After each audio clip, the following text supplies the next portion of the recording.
Estamos trabajando en generar una explicación de qué es lo que en realidad está detrás de las masacres carcelarias para asegurar tu vida y una serie de derechos básicos. Tenías que adscribirte a la estructura de delincuencia organizada que mandaba en la cárcel o donde tú ingresabas. Tenemos el caso de personas que ingresaron por deudas de alimentos, por en realidad necesidad, y que para poder salir y cubrir los gastos inciden en delitos y aprenden a cometer delitos dentro del centro de privación de libertad y terminan asesinadas. Y aquí creo que el norte no es ponerlo en qué mala que es la persona. Creo que el norte es decir como qué malo que es nuestro sistema de rehabilitación social, es decir, estamos rehabilitando, no. También encontramos un número importante de personas sin sentencia que fueron asesinadas.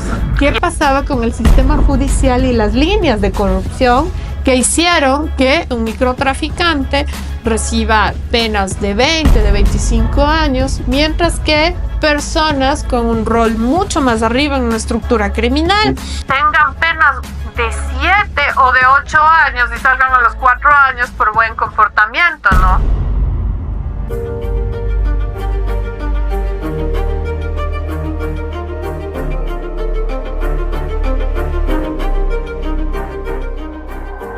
Y bienvenidos a este tercer capítulo de Visiones Estratégicas, un espacio donde conversamos sobre lo importante en términos de seguridad y defensa en el país. Hoy tenemos una invitada especial, la cual ha preparado un trabajo muy importante y es miembro de nuestra red de seguridad. Y además, bueno, vamos a conocer un poco más de todo lo que haces, pero primero quisiera darte la bienvenida, Lorena. Muchas gracias y un saludo cariñoso a quienes nos están viendo. Que es una audiencia que va creciendo de a poquito, es un proyecto que recién hemos arrancado y bueno, pues nos hace mucha ilusión el cómo traemos conversaciones del trabajo valioso que vamos realizando conjunto a expertos de altísimo nivel que tenemos en este espacio de red. Ustedes ya saben, ya les hemos comentado en los capítulos anteriores sobre qué es la red de seguridad. Pero bueno, pues creo que debía haberte dado la bienvenida inicialmente, no como Lorena Piedra, sino como la doctora Lorena Piedra. Acabas de terminar tu doctorado, ¿verdad? Sí, precisamente llevé a cabo una larga investigación sobre la Agencia Centralizadora de la Función de Inteligencia en el Ecuador, y por qué en un momento funcionó haciendo todo lo contrario a lo que debería hacer, que es un tema central que debe construirse como problema público y que nos puede ayudar pues a mejorar en general la situación de seguridad que tenemos en el país, un elemento indispensable que es clave y que tiene falencias. Y vamos a conversar un poquito más a profundidad, pero antes, bueno, ahora hemos hablado, conocemos a la Lorena Piedra, doctora, que hemos tenido aquí ante cámara y además que hemos visto en los medios de comunicación, haciendo un poco de opinión, quienes te hayan visto también en la universidad. Pero tú cuando eras pequeña, ¿qué soñabas con ser de grande? Bueno, irónicamente estoy donde había soñado y es hermoso. Yo quería ser profesora en la universidad, yo quería investigar cosas y yo quería decir cosas interesantes sobre los problemas. Terminé aquí porque mi trayectoria laboral no empezó como docente universitaria, pero terminé como docente y gracias a mis profesores también que creyeron en mí, de la PUCE, a mi profesora Clarisa Valdés. Ella es la que te marcó en tu época universitaria. Ajá, ¿Y por qué? ¿Qué te acuerdas de anécdotas de ella? De ella, que había sido alcaldesa de su ciudad en Chile y había tenido que salir huyendo en la época de la dictadura militar. Y era mi profesora de Derechos Humanos. Y cuando ella se estaba jubilando, me dijo, Yael, porque así me dicen en la PUCE, tú siempre quisiste ser docente. Ajá, no. Si tú siempre quisiste ser docente, ya es hora de que vengas acá. Ya deja lo que estás haciendo, ven acá. Tú siempre me dijiste que querías ser docente. Y bueno, apliqué, gané el concurso y estoy allá. ¿Y con qué cátedra comenzaste? Justamente Derechos Humanos. Derechos Humanos. La de Clarisa, sí. Ok, y me parece lindo porque yo siento que yo soy un amante de la educación, amo la educación y siento que es el mecanismo con el que realmente se puede impactar en la vida de las personas. Así que qué lindo, creo que ese es un ejemplo más que evidencia la relevancia de la educación y cómo puede abrir puertas importantes, ¿no? Sí, es hermoso. Y de aquí vamos ya a ir aterrizando en unos temas un poco más profundos, y creo que además lo que tú nos planteas dentro de tu paper es un tema realmente complejo, porque creo que es un momento que primero el Ecuador nunca había estado preparado a lo mejor hay muchos temas invisibilizados de por medio y creo que tu estudio justamente trae a colación varios de ellos. Y quisiera tal vez, si puedes comenzar dándonos un brevísimo resumen para quienes no han leído tu paper y tal vez invitarlos a profundizar un poco más de sobre qué trata esta investigación que los presenta. Bueno, lo que hemos trabajado, yo lidero el equipo de investigación, pero están conmigo Leonardo Jaramillo y Mario Cueva, de Mario Cueva también de la PUCE, Leonardo Jaramillo de Flaxo.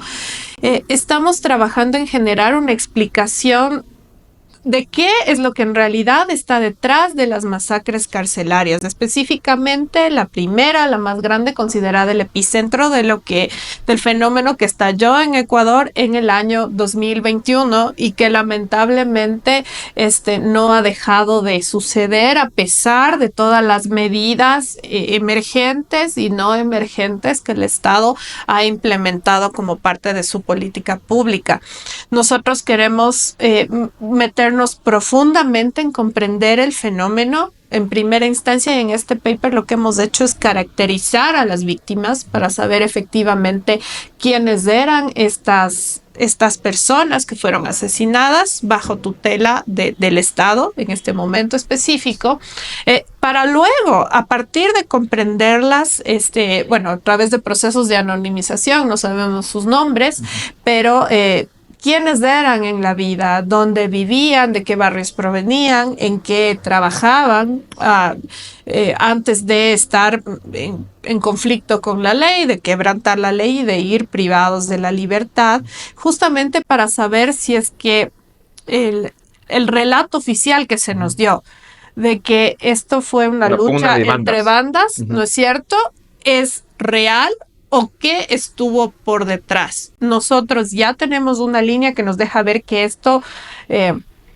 tenía que ver con actos de gobernanza criminal y ahora pues estamos develando. La primera parte tiene que ver con quiénes eran estas personas, cuántas personas efectivamente estaban allí pero ya tenían que salir libres. Ahora ya tenemos pues una línea que nos está otorgando datos en la segunda parte de la investigación de dentro de qué grupos organizados criminales estaban algunas de las personas que fueron asesinadas. Hemos encontrado, por ejemplo, que algunas personas que cometieron delitos juntos antes de ir a estar privados de la libertad, fueron asesinados juntos, además todos ahí, ¿ya? Entonces esto tiene un sentido que nos va a permitir ver quiénes fueron asesinados y con qué tipo de jerarquías dentro de las estructuras criminales que ciertamente tienen presencia en los centros de privación de libertad que están ahí, como para poder entender bien qué significó esto y qué significa esto, y asimismo cómo prevenirlo, ¿no? Porque yo creo que estos fenómenos es necesario entenderlos a profundidad para poder generar una política pública que sea efectiva en el momento de prevenir. Y creo que tú ya has marcado la hoja de ruta de la conversación dentro de este podcast. Pero antes de entrar ya en estas historias puntuales, que creo que es la parte más interesante, de hecho, el que nos va a dar más condumio de esta conversación, quisiera dar un paso atrás, y es ¿cómo obtuviste esta información? Es decir, porque hablamos de mucha información, tú hablaste de datos anónimos, ¿hubo algún método para hacer esto? Es decir, ¿cómo funcionó? Sí, bueno, esto funcionó a través de una alianza estratégica que tenemos, porque esto lo hacemos desde un observatorio de estos temas que existe en la PUCE, pero no podemos trabajar solos porque estos temas necesitan de unir esfuerzos, y así como la CAS nos ha dado el espacio, que agradezco muchísimo, para poder publicar y convertir esto en un tema de debate público. Fue la alianza con la Fundación Mil Hojas la que nos dio los datos iniciales que fueron solicitados oficialmente en su momento al Ministerio del Interior, ¿sí? Para que podamos empezar este trabajo. Entonces, para manejarnos con ética, ¿no es cierto?, y respetando los datos personales de todas estas personas que fueron asesinadas, esta base de datos fue pasada al matemático de la investigación, que es Mario, quien se encargó de sacar todos los datos que nos permiten rastrear otro tipo de cosas, y anonimizó, eliminó por completo los nombres y los números de cédula para que nosotros no tengamos pues ningún acceso a este tipo de cosas, sino que hacer una investigación llevada respetando la privacidad de estas personas, sus historias de vida, pero sacando los datos importantes, ¿no es cierto? No me importa saber el nombre de la persona, pero sí sé que tuvo esta trayectoria de vida, que vivió en este barrio, ¿no es cierto? Y que fue llevada a un proceso de privación de libertad como consecuencia de este delito en esta fecha, ¿no? Estas son las cosas que nosotros hemos encontrado. Perfecto, y ahora vamos a poner esto de esta manera, tal vez para hacerlo interesante. Hoy planteamos la hipótesis que nos ha propuesto el gobierno en aquel entonces, que fue una guerra de bandas. Y ahora, a través de un poco las historias que encontraste, yo quisiera saber si este relato se va verificando o más bien encontramos una posición que al menos nos hace dudar que esto pueda ser la situación o ya real que ha sucedido. ¿Qué nos puedes contar en torno? Bueno, lo que nosotros hemos encontrado es una mayoría de personas que fueron asesinadas en la primera masacre que tenían lugares, por así decirlo, accesorios dentro del funcionamiento de la estructura criminal, de las estructuras criminales en los centros de privación de libertad. ¿Qué tenemos que entender por esto de rol accesorio? Que no eran ni jefes, porque la estructura de mando dentro de un centro de privación de libertad atraviesa por quien maneja el pabellón, por así decirlo. Okay. El pabellón o la sección del centro de privación de libertad, y entonces tú tienes el líder, por así decirlo, el cabecilla, y luego tienes los jefes de pabellones, y estos líderes tienen también voceros, porque no hablan por sí mismos, sino que tienen voceros, y los encargados de cada pabellón o de cada sección también se mueven con personas a su alrededor. Las personas que fueron asesinadas no tenían estos cargos, sino otro tipo de roles, ¿no es cierto?, más de tipo accesorios. Es decir, dentro de los centros de privación de libertad, tú tienes una lógica que hacía que en ese momento, cuando tú ingresabas para asegurar tu vida y una serie de derechos básicos, como, bueno, en algunos casos el derecho al agua, a una atención médica, tenías que adscribirte a la estructura de delincuencia organizada que mandaba en la cárcel o que mandaba en la sección de la cárcel, centro de privación de libertad, donde tú ingresabas. Entonces, básicamente, la famosa casillería que lo llamaban las personas de libertad. Toda la población privada de la libertad tenía que tomar esta opción, era forzada a tomar esta opción, porque de lo contrario eran asesinados, ¿ya? Okay.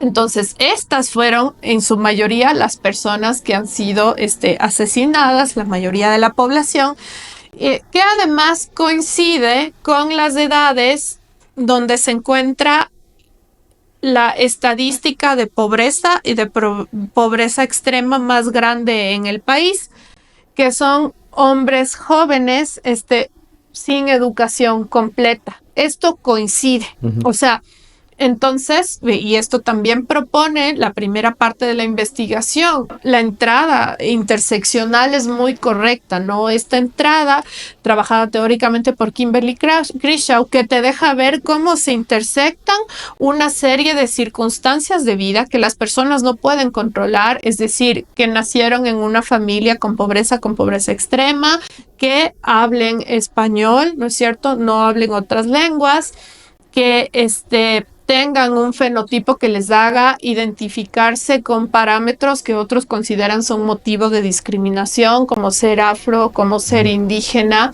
no completar tu educación, vivir en un barrio, ¿no es cierto?, que socialmente no es el mejor visto, una serie de elementos que te llevan a sufrir violencias estructurales en tu vida, opresiones que finalmente terminan con que tú cometas delitos y que estés en la cárcel, ¿ya? Es decir, es evidente que hay círculos de violencia previos. Que existe una violencia estructural y que estas personas, al sufrir las violencias estructurales, esto no justifica que cometan delitos, sin embargo, tienen más probabilidades de terminar cometiendo delitos si tienen esto en su trayectoria de vida. Entonces, esos elementos son importantísimos porque te dejan ver cómo prevenir, ¿no es cierto? Tener cárceles con hacinamiento, que es uno de los problemas, ¿no es cierto? Muchas personas infringiendo la ley, entrando en conflicto, cárceles, además mega cárceles antitécnicamente construidas, porque a mayor masificación de los centros de privación de libertad, tú tienes más violencia y más poder para organizaciones criminales. Ese criterio de construcción no fue técnico, pero ver el problema desde su origen. Entonces, encontrar quiénes efectivamente fueron estas personas y cómo fueron violentadas, no solamente por las estructuras criminales, sino por una serie de negligencias en el proceso de la política pública que también les hacen terminar ahí. Ahora voy a aterrizar esto para, digamos, vamos a tomar esto, por ejemplo, en una historia mucho más común. ¿Qué te parece si vamos haciendo este ejercicio de construir esta descripción que tú nos has dado en una historia ficticia? Por ejemplo, hablemos de José Zambrano, nombre de los más conocidos, los más usados en Ecuador y de los apellidos más comunes. Sí. Entonces, el señor José Zambrano creció en un barrio complicado, Nueva Prosperina, ¿no es cierto? Es un barrio que afronta muchas dificultades hoy en día. Él creció en Nueva Prosperina, él habla español, él no pudo terminar sus estudios porque tuvo que ir a trabajar, es comerciante, probablemente. Y un día, ¿qué sucede? Golpean su puerta quienes están de repente ejerciendo un cierto control en los barrios, ¿no es cierto? De banda X Pepito, ¿no es cierto? Y producto de esto termina en la cárcel. ¿Es un poco el relato de las variantes o qué nos falta en este relato? Y tenemos otro tipo de relatos que pueden ser interesantes. Digamos que José Zambrano es comerciante y tiene una deuda que no puede pagar. ¿Ya? Digamos que es un pequeño emprendedor y tiene una deuda que no puede pagar. Por la presión de no poder pagar en la deuda, digamos que lo declaran insolvente. En el mismo barrio, pero digamos que es más o menos exitoso. Por la presión, ¿no es cierto? Se endeuda con un chulquero. Tiene que pagar al chulquero, ¿no es cierto? Digamos, o una organización criminal que con un cobra diario, ¿no es cierto? Le dice, mira, no me puedes pagar, pero haz esto, ¿no? Lleva esta droga o asegura este tipo una actividad ilegal. Él comete esta actividad ilegal, estaba en la formalidad, pasa a la informalidad y dentro del centro de privación de libertad, para poder seguir viviendo, tiene que seguir cometiendo, ingresa artículos robados, haz esto, toma este rol, ¿no es cierto?, dentro de la cárcel, dentro de esta actividad, este intento de fuga de alguien. Resulta que esta persona que entró por un tema relativamente simple sigue aumentando sus años dentro del centro de privación de libertad por delitos cometidos ahí mismo, ¿ya? Y quizás el caso de José, ¿no es cierto?, no sea de los más, por así decirlo, dramáticos, porque ya estuvo, digamos, involucrado en una actividad de robo antes de entrar al centro de privación de libertad. Pero tenemos el caso de personas que ingresaron por deudas de alimentos, por, en realidad, necesidad, ¿no es cierto? No puedes pagar una deuda de alimentos, y que para poder salir, ¿no es cierto?, y cubrir los gastos, inciden en delitos y aprenden a cometer delitos dentro del centro de privación de libertad y terminan asesinadas, ¿ya? Entonces tenemos también esos casos y tenemos los casos de personas que ya tenían que haber salido libres. Los números, conforme estamos depurando los datos, siguen subiendo. De hecho, los datos que teníamos en el momento en el que se publicó, pues la primera parte de la investigación se quedan cortos. Son muchísimo más estas personas que ya tenían boleta de excarcelación, pero no hubo quien mueva, no hicieron rápido, no salieron libres y hemos encontrado, no realmente, porque se ha movido muchísimo, pero también encontramos un número importante de personas sin sentencia que fueron asesinadas. Y de esto no se ha hablado.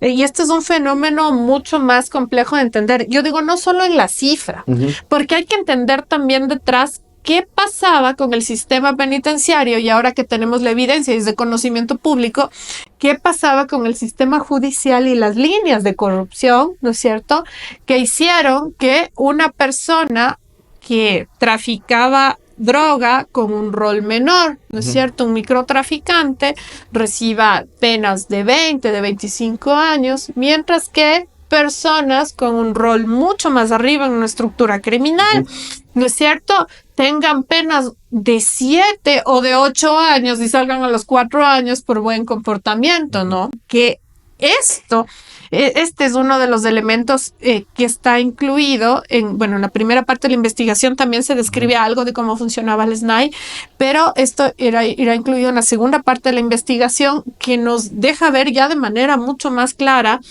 cómo agentes estatales son cooptados por estructuras de delincuencia organizada y de corrupción que tienen los dos lados, ¿no? Por un lado, el dinero de los capitales ilegales, pero por otro lado, estos actores que, pues, no sé, pues yo digo decir, hacen acción social, se presentan como personas públicas intachables, pero que por detrás, ¿no es cierto?, cooptan el sistema estatal y que lo van minando y lo hacen funcionar a favor de las estructuras de delincuencia organizada, porque este es un problema muy complejo. Estamos entendiendo este rol de estructuras de delincuencia organizada que quieren influir en la política pública, y yo creo que ahí es precisamente donde tenemos que poner más énfasis en entender, ¿no es cierto?, cómo esto no sucede pues solamente en las cárceles, sino que es la evidencia de un problema más grande que estaba escondido y que de alguna manera saltó a la luz como una estrategia de negociación de un tema mucho más grande, que es la política pública estatal de seguridad,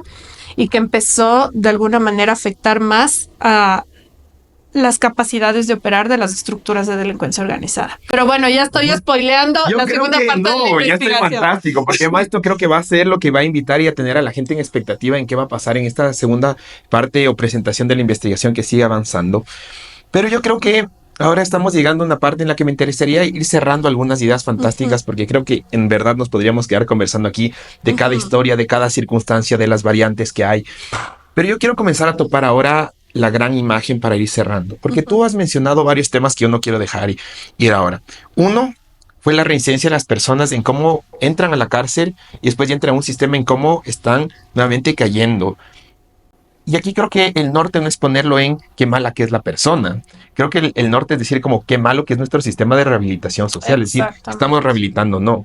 Topaste temas de justicia, que esto a mí me parece fundamental y siento que cada vez se vuelve más evidente el país y es el rol que está teniendo la justicia. Y yo sí que soy enemigo número 1 del populismo penal. Y ahora como seguimos hablando es que cualquier persona detenida tiene que ir a prisión preventiva, y tú nos das el dato de que hubo un montón de personas víctimas de este masacre que no tenían sentencia ejecutoriada. Eso quiere decir que estaban por prisión preventiva o bueno, alguna otra variante que puede salir ahí que ahora me contarás. Y además, el punto inicial de arranque es qué atención le está dando el Estado a estas variables que tú has dicho de crecer en barrios socioeconómicos complejos. Lo que quiere decir, no están teniendo probablemente oportunidades de educación, laborales, de desarrollo, y tal vez estamos viendo el norte de manera equivocada. Es decir, tenemos que militarizar únicamente estos sectores. A lo mejor necesitamos tomar el control, pero no es la única variable que hay. No es la manera. Son una serie de negligencias estatales acumuladas. No sé desde cuándo precisamente, pero yo tengo rastros desde 1986. Wow. Ya en mi tesis doctoral, reportes de Interpol que dicen el control se está perdiendo en el Estado. En estas zonas se necesita presencia no despótica, sino presencia infraestructural del Estado. 86. Traiga trabajo, traiga salud, traiga educación. Reportes de la Interpol. Entonces, que es el antecedente de la policía antinarcóticos en el Ecuador, claro. ¿No es cierto? Entonces, vamos desde ahí. No es un problema nuevo, es un problema que tiene tiempo, que genera violencias estructurales sobre la vida de las personas y que es el reflejo de una planificación pública estatal que ha sido racista, que ha sido clasista y que ha dejado por fuera a una serie de grupos muy importantes en el país, en número y en valor, como ecuatorianos, como seres humanos, y que ha terminado pues en esto que estamos viviendo. Y esto ya me voy a abstraer así de la investigación. Creo que hoy inevitablemente voy a aterrizar un poco en la cancha política, no política partidaria ni electoral, pero sí en este tema de política, porque creo que es esta pregunta que siempre nos hacemos. Aquí es el pequeño spot publicitario. Hace unos días tuvimos nosotros un diplomado que se llama 9 retos de SEI y topamos un tema de sostenibilidad fiscal. Y entre las varias conclusiones que hay, es decir, vivimos en un país con recursos, con pocos recursos, ¿no es cierto? Somos un país con una gran economía, buscamos seguirla desarrollando, etcétera. Pero finalmente tenemos que aprender a priorizar dónde están nuestras necesidades principales. Y si tú me hablas que desde el año 86 y hoy 2024, próximo a terminar ya 2025, que probablemente será cuando la gran cantidad de personas estarán escuchando este podcast, tal vez deberíamos ver atrás y reconocer que no hemos invertido necesariamente en donde están las prioridades del país, ¿no? Exactamente. O sea, esta historia de que es precisamente la zona en Quito, ¿no es cierto? Cercana a la Carolina, la Tribuna de los Chiris, la República del Salvador, toda esta zona, la que más veces ha sido intervenida, la que más veces ha sido pavimentada, arreglada, bordillos. Ah, no, que ya no queremos la tribuna, hagamos un bulevar. O sea, esto se repite en la historia del proceso de construcción de política pública en el Estado ecuatoriano. Se hace obras, se gobierna para los que votan, para los que tienen el capital, para los que tienen representatividad.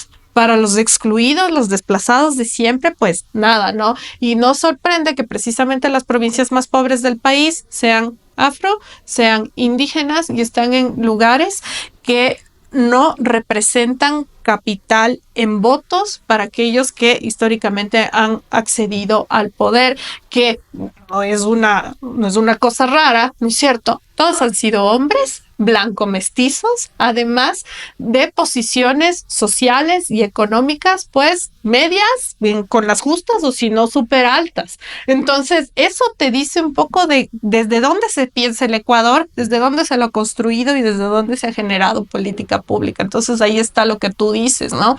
De plano, se excluye porque no se visibiliza que el Ecuador es mucho más que este sector blanco, mestizo, y económicamente pues solvente.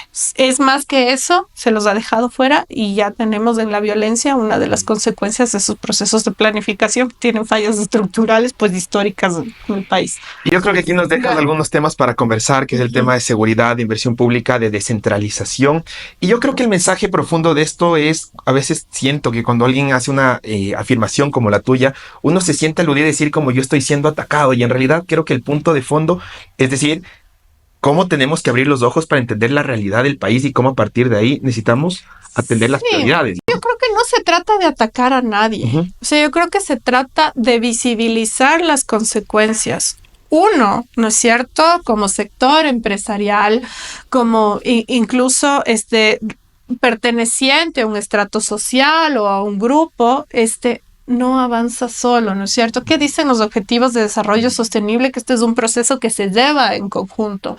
Si no tomamos conciencia de dónde está el otro y vamos con el otro en condiciones de justicia, es muy difícil salir de un problema como el que tenemos de seguridad. O sea, si no, en ese sentido le vemos al otro como ser humano que también se afecta, que también sufre violencias y como un ser humano que tiene dignidad y que merece ser acompañado, no discriminado, vamos a seguir teniendo estos problemas y la violencia se va a exacerbar, porque lo que está por detrás de esta violencia que no vemos es un sentimiento en estas personas que están dentro de estructuras de delincuencia organizada, es un sentimiento de ser excluido social, de no haber recibido nada del Estado, nada de los otros, nada de la sociedad, y también consecuencia del dolor de no poder comer no solamente un día, sino como una constante en tu vida, y el hambre duele, ¿no? Entonces son temas que son generadas o por decisión o por omisión de la política pública estatal, y son temas que tenemos que empezar a hablar porque las cifras no nos dicen mucho, pero el momento en el que aterrizamos esto en la vida de personas, yo creo que podemos encontrar el incentivo para de verdad hacer lo que el Ecuador necesita, ¿no? Y empezar a pensar en serio estos problemas y no desde la solución fácil que es, bueno, una tarea más para Fuerzas Armadas, ¿no? Que ya cumple con 23 tareas accesorias, ¿no? Sino ver qué está haciendo toda la estructura estatal, desde los GATS, desde el gobierno central, y qué está haciendo la sociedad civil para solucionar esto. Y yo creo que esa es la gran conclusión. El país no va a encontrar solución si no pone las prioridades, generamos políticas de Estado y realmente como sociedad comenzamos a conversar en lo importante. Yo creo que esto que tú has indicado es no solamente dejar de ver el rol que tiene el otro, sino también entender el rol que tenemos nosotros como ciudadanos y las exigencias que tenemos que tener a las personas que están ejerciendo los espacios de poder. Me permites una última cosita. Justamente eso te iba a pedir como unas palabras decía. Sí, y no polarizar el debate. Aquí no se trata o de mano dura o de protección total de derechos. Necesitamos ambas cosas y caminar en un acuerdo como sociedad que nos lleve para adelante desde ahí, desde equilibrio, porque la polarización también está minando la efectividad de la política pública de seguridad que se discute en las grandes esferas políticas, pero también en la calle, ¿no es cierto?, con nuestros colegas, con nuestros amigos, con nuestra familia. Y este ha sido nuestro tercer capítulo con Lorena Piedra. Justamente hemos topado objetivos de desarrollo, que será el cuarto capítulo. Con esto agradecerte muchísimo nuevamente. Si quieren seguirla, van a aparecer las redes aquí abajo de Lorena para que estén atentos a los criterios que está compartiendo también medios de comunicación y diferentes espacios. Y finalmente recordarles a todos ustedes que la democracia es responsabilidad de todos. Hasta una próxima ocasión.